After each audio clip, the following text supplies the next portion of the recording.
Hi குட்டீஸ், இன்றைக்கி நம்ம பார்க்க போகிற கதை எறும்பு மற்றும் வெட்டுக்கிளி. ஒரு பச்சை புல்வெளியில் ஒரு வெட்டுக்கிளி தினமும் பாடிக்கொண்டு குதித்து விளையாடி கொண்டிருந்தது. அதே புல்வெளியில் ஒரு எறும்பு தினமும் கடினமாக உழைத்து தானியங்களை சேகரித்து கொண்டிருந்தது. வெட்டுக்கிளி சிரித்து கொண்டு கேட்டது, ஏன் இவ்வளவு வேலை பார்க்கிறாய்? நல்ல வானிலை இருக்கிறது, வா என்னுடன் ஆடிப்பாடி விளையாடு என்று சொன்னது.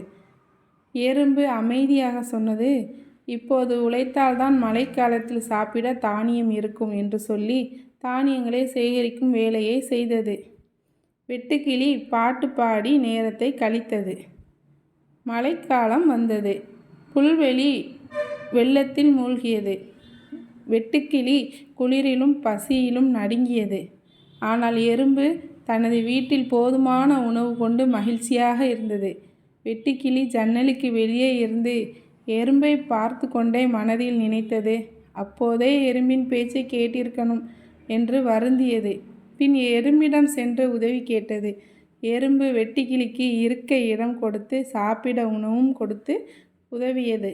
கதையின் நீதி: கடினமான உழைப்பும் சேமிப்பும் இருந்தால் எந்த ஒரு சூழ்நிலையையும் கடக்கலாம்.